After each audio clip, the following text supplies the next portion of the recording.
I have to be honest with you. I was reading through the notes for this week's sermon, and one line just stopped me completely cold. Oh, yeah. Which one was it? Well, it wasn't a comforting verse or, a nice statistic. It was this observation from Pastor Florin where he says, "We aren't just experiencing conflict today, we are being groomed for it." Wow.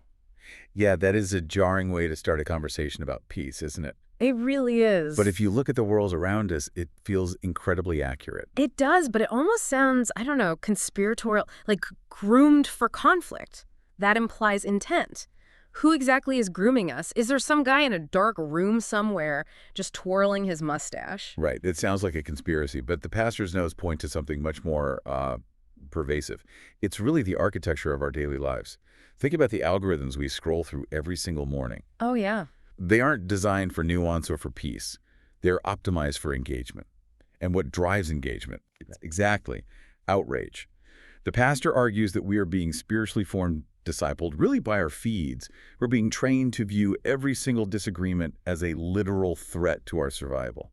That makes so much sense because if you just consume conflict all day, conflict basically becomes your reflex. You're trained to escalate, to demonize, to view the other side, not just as someone who's wrong, but as an absolute enemy. Yes, and the whole premise of this series, Unshakable, is that this kind of environment isn't neutral. It's a rival spiritual formation.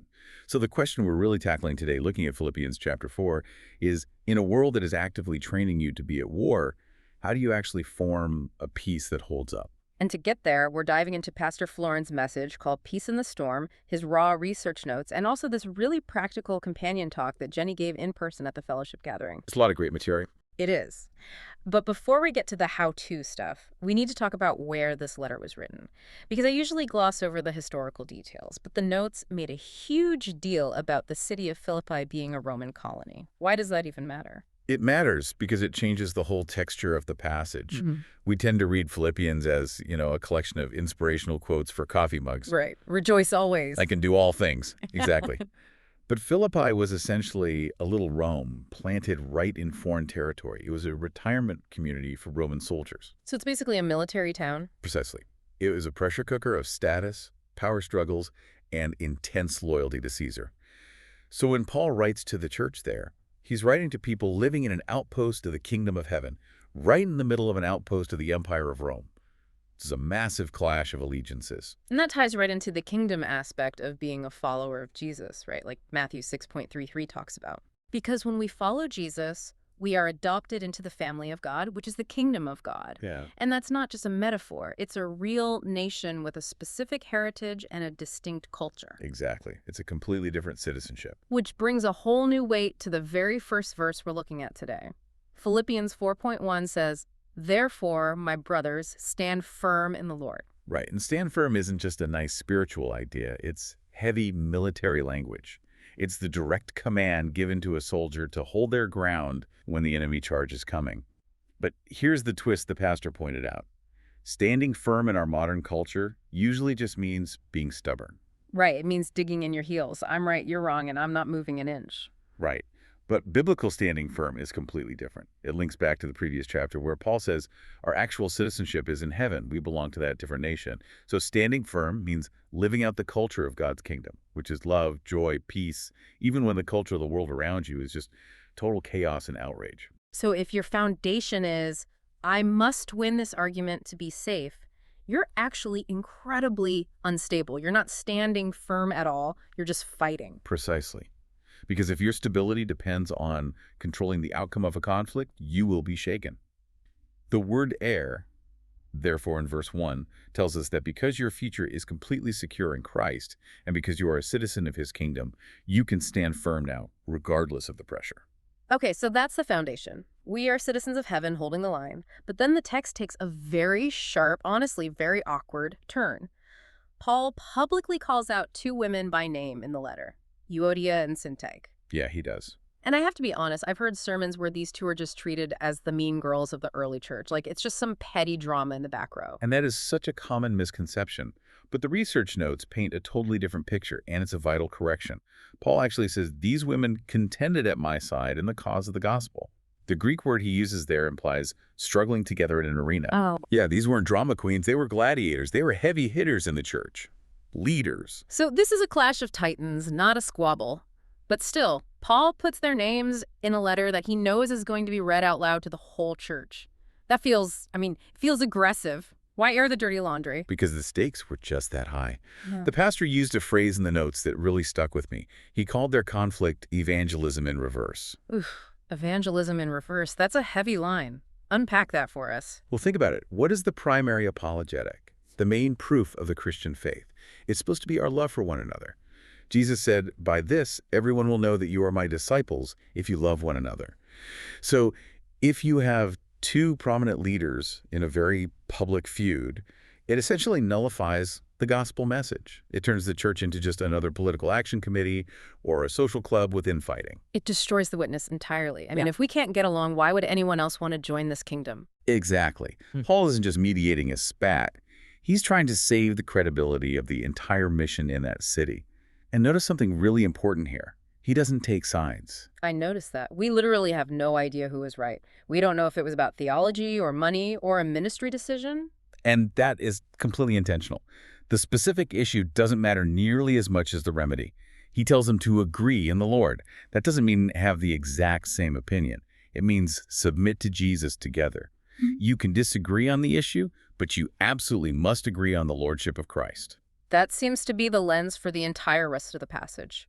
The sermon argues that everything Paul says next about joy, about gentleness, about anxiety, is actually the direct antidote to this specific conflict. Yes, it's a prescription for peacemaking. And the first medicine is in verse 4. Rejoice in the Lord always. Which again can sound so dismissive on the surface, like, oh, you're fighting, just be happy. But in the context of conflict, joy is actually a weapon, isn't it? It is total defiance, because conflict eats joy. When you're in a fight, you ruminate, you replay the argument while you're driving, you construct your closing arguments in the shower. Oh, I'd definitely do that. We all do. And Paul says, stop. Rejoice in the Lord, because you cannot worship the idol of being right and worship Jesus at the exact same time. It's a mental reset button to pull your eyes completely off the other person. And that leads directly to the next antidote in verse 5, which I personally think is the hardest one in the whole chapter. Let your gentleness be evident to all. Now, the notes went deep on this Greek word here, epiikos. Yes, this is one of my absolute favorite insights from the research. We hear the word gentle and we immediately think soft or pushover. But epiikos means fair-mindedness, equity, or strength under control. It specifically refers to a judge or a ruler who has the absolute legal right to punish someone, but willfully chooses not to. Wow. So it's the ability to not enforce your rights, even when you are totally justified to do so. Exactly. It's waiving your right to retaliation. And Jenny's notes from the brunch message had this fairness test that is just brutal. I tried to apply it to myself this week, and I failed immediately. Oh, lay it on us. What's the test? She suggests asking two questions when you're in the middle of a conflict. First, can I represent their view the way they would? And second, if I did exactly what they did, would I excuse myself? Oh, man, that stings. That's the fundamental attribution error, right?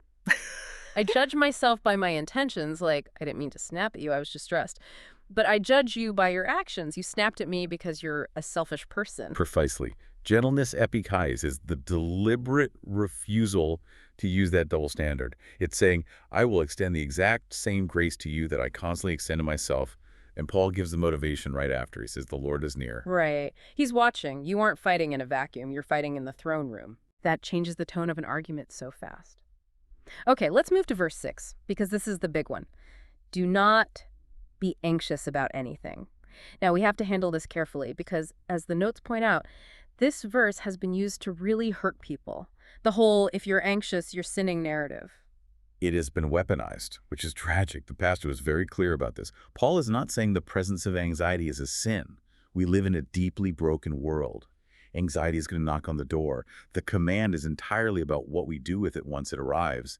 He's giving us a replacement rhythm. A replacement rhythm, I like that phrasing. So instead of just spiraling, we do something else. Right. The text says, in every situation, by prayer and petition with thanksgiving, present your requests to God. It's an exchange. I really want to zoom in on the Thanksgiving part of that exchange because the notes brought in some external science here that I found fascinating. This isn't just good spiritual advice, it's literal cognitive mechanics. It really is. The research cites studies showing that the human brain actually has a limited capacity for processing emotional states. You literally cannot be in a state of genuine gratitude and a state of threat-based anxiety at the exact same time. They use competing neural pathways. So the Thanksgiving part isn't just, being polite to God before you ask for stuff. It's like a circuit breaker for your brain. Yes, it breaks the entitlement loop. Anxiety says, I must control this outcome to be safe. Thanksgiving says, wait, I have been safe before, and I have received good things I didn't earn or control.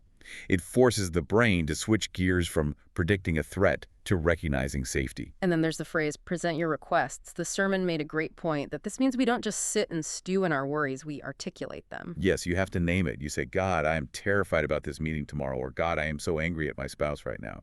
You actively transfer the burden from your shoulders to his. You acknowledge that he is the king of the nation you belong to, and he has the resources to handle it. And when we do that transfer, verse 7 promises the result, the peace of God.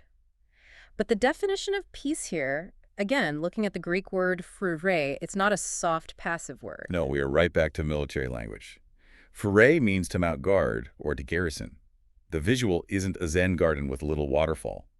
It's a heavily armed sentry standing at the door of your mind. That is such a helpful visual for me because anxiety really feels like an invasion. It feels like your thoughts are just being overrun by enemy troops. That's exactly what it is. Anxiety creates total inner disorder and chaos. The peace of God is a stabilizing order. It guards your heart, your emotions, and your mind, your thoughts, from being taken over by bitterness or fear. It keeps the structure standing when the storm outside is raging. But, and I think here's the major pivot in the text. The sentry guards the door, but we still have a responsibility for what is going on inside the room. Verse 8, the thought filter. Whatever is true, noble, just, pure. All right, this is where we move from defense to offense. You can't just try to stop thinking anxious thoughts. You have to actively replace them. And in the context of relational conflict, this is revolutionary because usually we meditate on whatever's annoying, whatever's suspicious, whatever makes the other person look bad. We rehearse the prosecution's case in our heads. We do. We build a whole trial. And the pastor argues that if you rehearse contempt mentally, you will inevitably act with contempt physically. You cannot have a peace-filled relationship if your mind is a 247 factory for resentment. So how do we actually apply this practically? The notes had a tool called the 3-2-1 preparation. I want to role play this really quickly because I think this is absolute gold for anyone dreading a hard conversation. Let's make this real. Say I have a performance review coming up with a boss who drives me completely crazy. He's super critical. He micromanages everything. How do I use the 3-2-1 prep? Okay, pull out a notebook. First, write down 3 facts. Not opinions, facts. So you can't write, he's a micromanaging jerk. Okay, fair. How about, he sent me 4 emails about the same project yesterday. He redlined my slide deck. And he is under a lot of pressure from the board right now. Perfect. Those are objective facts. They are true according to verse 8. Doing that lowers the emotional temperature immediately. Next, write down 2 strengths. This is the really hard part. What is noble or commendable about him? Oh, that is hard. I guess he's incredibly detailed and catches errors that I definitely miss. And he really genuinely cares about the company's reputation. Good. You are forcing your brain to acknowledge the image of God in him, even if you feel like it's distorted. Finally, one question. This is the act of epipikes, that gentleness we talked about. Instead of launching a defense, what is one fair, curious question you can ask him? Maybe something like, help me understand what success looks like for you on this project so I can make sure we get there. That changes the entire atmosphere of the conversation before you even walk in the room. You're actively training your attention to look for the good, and that changes how you show up. Which brings us perfectly to the final step. Verse 9, Paul says, whatever you have learned and received or heard from me or seen in me, put it into practice. This is the bridge that we so often miss. We love verse 8, we love curating our thoughts, but verse 9 is the doing. The sermon calls this the practice loop. It knows that many Christians have a whole lot of information they've learned and received for years, but they completely lack the apprenticeship. Apprenticeship. That word came up a few times in the notes. It implies that we aren't just students sitting in a classroom taking notes. We are learning a trade. Yes. Think about the difference between reading a book on carpentry and actually watching a master carpenter sand a table and then doing it yourself. You learn the trade by watching and doing. Under Jesus, we are apprentices. Paul is saying, be Paul in your context. Live a life so embodied, so practical, that if a coworker watched you handle a conflict or deal with stress, they would see exactly what Jesus looks like in your city. The research notes actually connected this to behavioral activation in psychology. It's the idea that doing shapes feeling. You don't wait until you magically feel peaceful to act peacefully. Right, because if you wait until you feel like forgiving someone, you never will. If you wait until you feel like being gentle, you'll just remain harsh forever. You practice the action, the obedience, and the internal reality eventually catches up. Peace is formed in the doing. So, we've walked through the diagnosis of our culture, the lens of conflict, the antidotes of joy and gentleness, and this practice loop. As we start to land the plane, I want to synthesize all of this using those 5 foundational Bible study questions we love to use to anchor these deep dives. It's a great way to frame it. So, looking at this whole passage through those lenses, first, what does this passage say about God? Well, it says he is the God of peace, right there in verse 9. And it says he is near in verse 5. He isn't distant or detached. He is actively present in the storm with us. Second question, what does this reveal about humanity? I think it shows that we are incredibly prone to anxiety and conflict. We naturally drift toward that evangelism in reverse when we let our egos and our fear run the show. For sure. Third question, what does this passage say that I need to believe, obey, or turn away from? I'd say I need to turn away from the idol of being right. I need to obey the command to actually rejoice even when it's hard and to let my gentleness be evident. And I need to believe that God's peace has the power to actually guard my mind. Fourth question, is there a promise, a warning, or an example I need to hold on to? Absolutely a promise. Verse 7 promises that the peace of God will guard your hearts and minds. And verse 9 promises that the God of peace will literally be with you. And the final question, who can I talk with or pray for in light of what I've learned today? Which brings us to the application. The notes call it the conflict practice menu. Yes, 3 really practical things you can do this week. First, confess first. Own your contribution to a conflict before confronting the other person. Second, bless your enemies. Pray for those you were in tension with. Maybe try doing it for 7 straight days. And third, invite mediation. Don't gossip.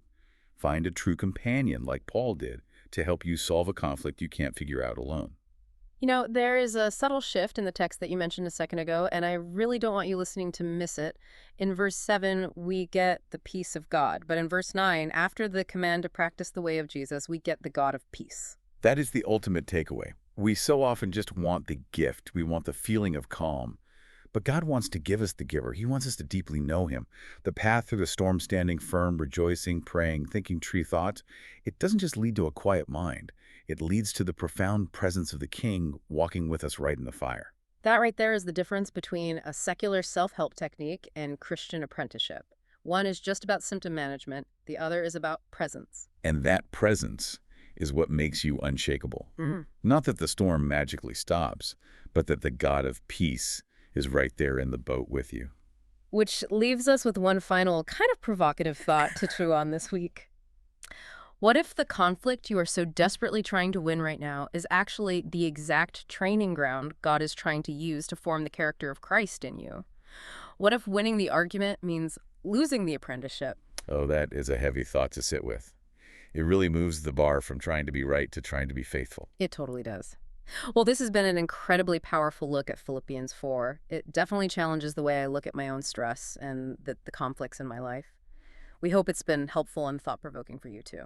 Thank you so much for making the time to listen and for participating in this conversation with us today. If you want to dive even deeper, go watch the full sermon by Pastor Florin or check out the other resources we mentioned. Head over to the Agape Community Church YouTube channel. It's still a work in progress, but it's getting better, and there is some really incredible content on there to help you build a firm foundation. We'd love to see you over there. Thanks again for joining us. We'll catch you next time.